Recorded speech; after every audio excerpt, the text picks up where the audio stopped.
Hey everyone, welcome back to the Retro Continent channel. Today, we're re-embarking on an epic journey down one of the world's most legendary rivers, the mighty Mississippi. It's more than just water, it's the lifeblood of America, a river of stories, history, and incredible power. So, grab your life jacket and let's dive in. First things first, how did this colossal river even come to be? We have to travel way back in time, about 2 million years ago, to the Ice Ages. Massive glaciers, some over a mile thick, advanced and retreated across North America. As these icy giants melted, they carved out the land and released unimaginable amounts of water. This meltwater created the initial channels that would eventually become the Mississippi River Valley.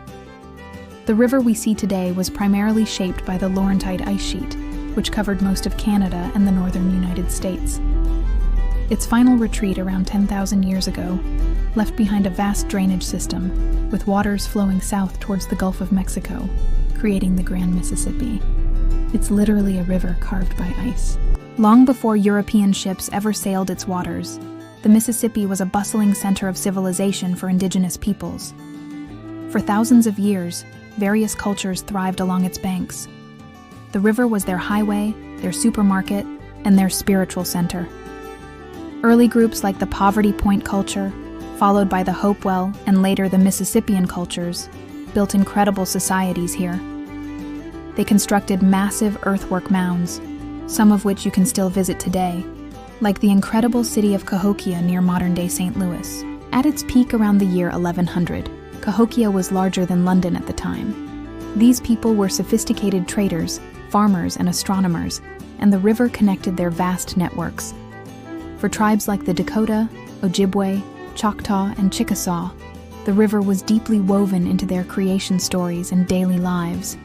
They called it names that often meant Great River or Father of Waters, which is where the name Mississippi comes from, an Ojibwe word. The scene changed dramatically in the 16th century when European explorers arrived. The Spanish, led by Hernando de Soto in 1541, were among the first to see the river, but they were more interested in gold than settlement. It was the French, over a century later, who truly began to explore and claim the river valley. In 1673, explorers Louis Joliet and Jacques Marquette journeyed down a significant portion of the river, mapping it and establishing contact with native tribes. Then, in 1682, René Robert Cavelier, Sieur de la Salle, traveled all the way to the river's mouth and claimed the entire basin for France, naming it La Louisiane, in honor of King Louis XIV. This kicked off a long period of colonial rivalry between France, Spain, and Great Britain, all vying for control of this strategic waterway. Forts and trading posts sprang up, changing the economic and political landscape of the continent forever. The river became a frontier, a dividing line, and a prize to be won. Now let's talk about trade. From the earliest indigenous networks to the colonial fur trade, the Mississippi has always been a commercial superhighway. But its golden age of trade truly began in the 19th century.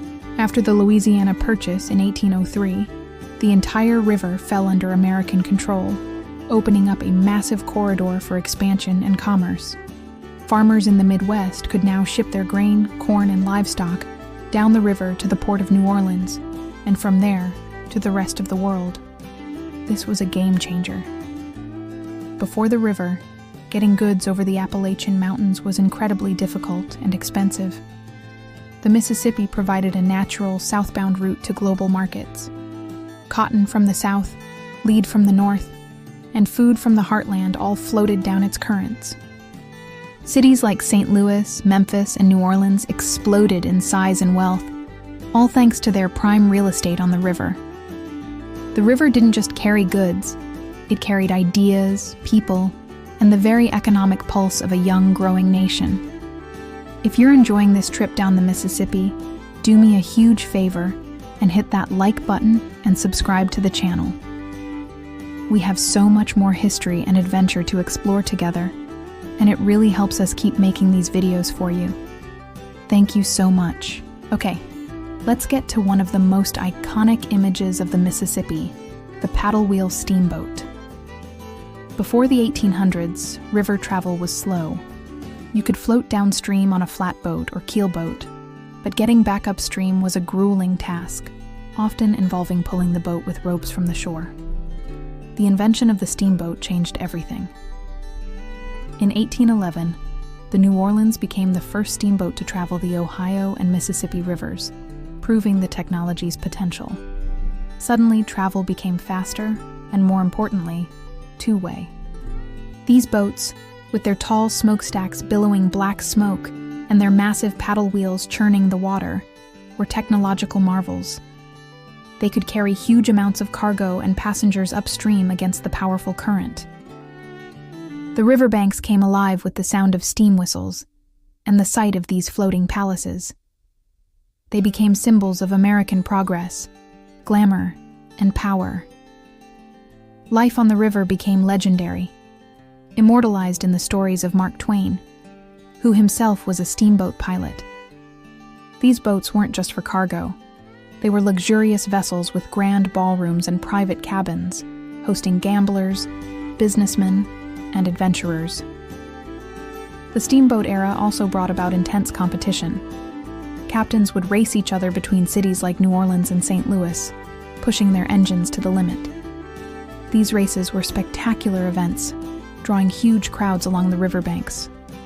But they were also incredibly dangerous. Boiler explosions were terrifyingly common, and navigating the river's shifting channels, sandbars, and submerged logs, known as snags, required immense skill. The river was a fickle master, and many fortunes and lives were lost to its currents. The great steamboat era began to decline with the rise of the railroads in the late 19th century, which offered even faster and more reliable transportation. However, the image of the paddle wheeler remains forever etched in the cultural memory of the Mississippi. Today, the Mississippi River is still a workhorse of American commerce. But instead of steamboats, you'll see massive barge tows. A single tow can consist of 15 or more barges lashed together, pushed by a powerful towboat. These tows are enormous. One can hold the equivalent of over 1,000 semi-trucks. They carry bulk commodities like grain, coal, steel, and petroleum up and down the river. Over 60% of America's grain exports travel down the Mississippi to the ports in Louisiana. It is, by far, the most efficient way to move this sheer volume of goods. The modern river is a highly engineered system. The U.S. Army Corps of Engineers maintains a 9-foot deep navigation channel, using a series of 29 locks and dams on the upper Mississippi to control water levels and allow traffic to bypass rapids. It's a constant battle against nature, dredging sediment and maintaining the structures that keep this vital economic artery open for business, 24 hours a day, 365 days a year. But the river is more than just a commercial route. It's a vast and complex ecosystem, home to an incredible diversity of wildlife. The Mississippi River Basin supports hundreds of species of fish, birds, and other animals. It's a major flyway for migrating birds, with about 40% of North America's waterfowl using the river corridor during their spring and fall migrations. You can find everything from majestic bald eagles nesting in the trees to ancient paddlefish swimming in the deep. However, this ecosystem is under pressure. Pollution from agricultural runoff, urban areas, and industrial sites threatens water quality.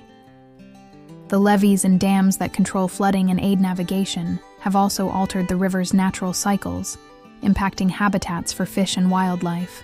There are now major efforts underway by conservation groups and government agencies to restore parts of the floodplain, improve water quality, and find a better balance between the economic needs and the ecological health of this great river.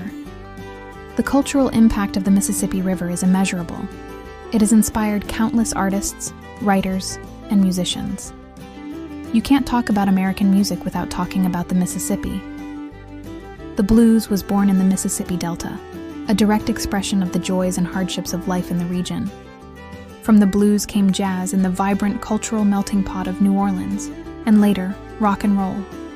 The river carried these musical forms northward to cities like Memphis and St. Louis, where they evolved and spread to the rest of the world. The river flows through the heart of American literature, most famously in the works of Mark Twain. His books, The Adventures of Tom Sawyer and Adventures of Huckleberry Finn, are set on the river and capture its sense of freedom, danger, and adventure. William Faulkner, another literary giant, set many of his novels in his fictional Yoknapatawpha County, deeply rooted in the Mississippi landscape and culture. The river is a character in itself, a powerful symbol of connection, division, journey, and the relentless flow of time. So there you have it, a journey down the mighty Mississippi, from its icy origins to its modern-day importance. It's a river that has shaped the land, built nations, inspired cultures, and continues to be the powerful, beating heart of America. It's a story of nature, of people, and of constant change. Thank you so much for joining me on this incredible exploration. If you learned something new and had fun, please don't forget to hit that like button. And if you haven't already, subscribe to the channel for more adventures into history and our amazing world. Let me know in the comments what other topics you'd love to see covered. Thanks for watching, and we'll see you in the next video.